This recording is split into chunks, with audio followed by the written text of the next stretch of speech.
Hello out there, cyber friends. This is Midiman coming back at you from Walker's Music. I promised everyone that I would try to get a tutorial up musically, and that's what I'm about to attempt to do.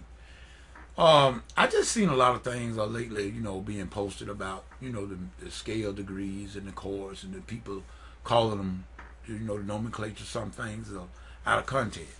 So what I want to do here, I want to bring up some stuff here. I've got a little order of sharps and flats here that I want to share with everybody.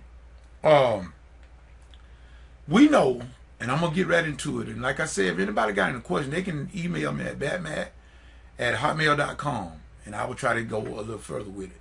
I'm going to try to hurry on. I don't want to make this tutorial too long. Now, what I want to attempt to do is show a little trick.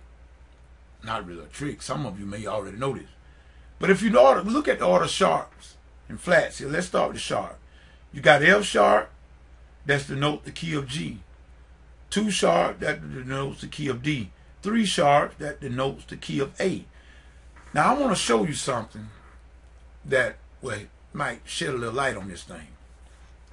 If you notice here, that's F sharp. That denotes the leading tone to that key, which is G. F sharp being the leading tone or the 7th degree of the scale. Bam, you're on G, which denotes, voila, the key. Simple as that. That's all you got to do. Look at it like that. Go to the next one. 2 sharp. You got a C sharp. What is C sharp the leading tone to? Voila, D. Behold, D major. That's the key. So the sharps are actually, they telling you exactly what the key is. If you look at A major, what is the last sharp there? Look at the last sharp, and it's a G sharp, the leading tone. What is G sharp right next to? The next note up is what? A. Behold, the key. Simple. And you can do all of them the same way. Just look up there. D sharp, the next one, that's the leading tone to what? E. A sharp, leading tone to what? Next one, B. So that's a very good little tip there. Just look at the last sharp. That is the leading tone. The next note, that's your key you're ringing. Simple as that.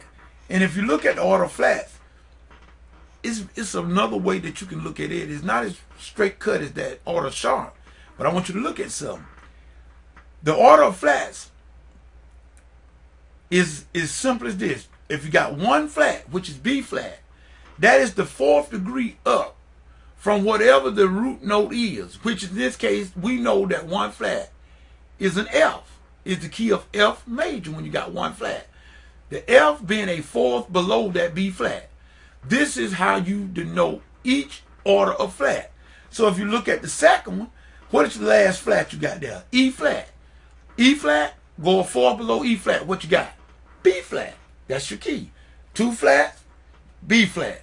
Look at the next one. 3 flats, which is the A flat. You got 3 flats, and the last one is the last one is the A flat. What is this a 4th above or below? Ain't this what? E flat. E flat is 4th below A flat. Voila. Easy way to determine what key by just the key signature. And you don't have to do a whole lot of thinking about that. Just count 4 down from the last flat. That's your key. Now I said that to say this. People have been calling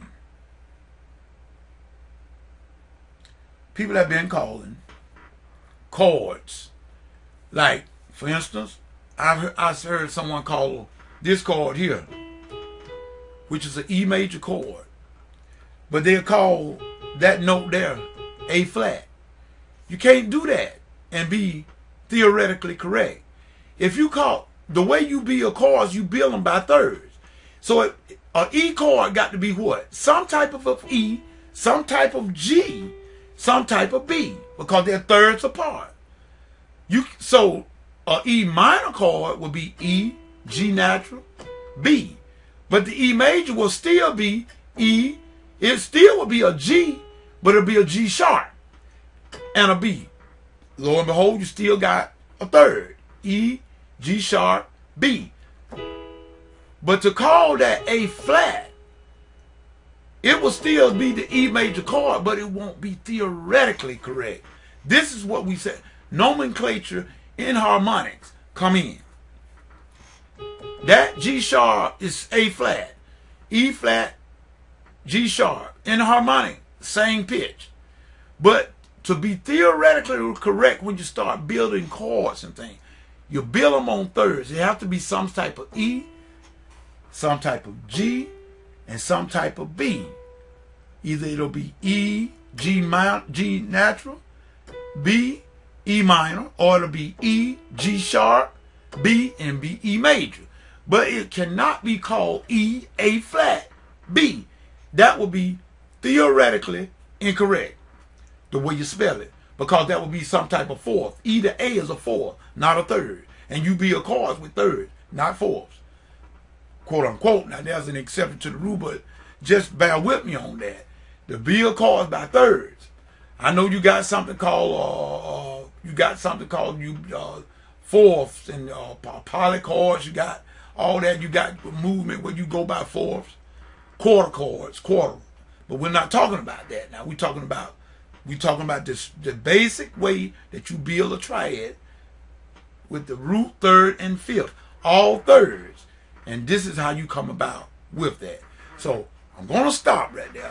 I just want to say, not trying to embarrass anybody, try to, throw nobody off or just make fun of nobody, but just saying, let's be careful how we call out the names of these notes and chords and stuff, so we won't mislead the beginner, because they take what we say verbatim sometime, and they thinking that we really know what we are saying, and they'll take this and go on to the next level with it, and then they be absolutely wrong when it come time, and when they get to the next level, they're going to be totally wrong and totally off because they didn't get the foundation right.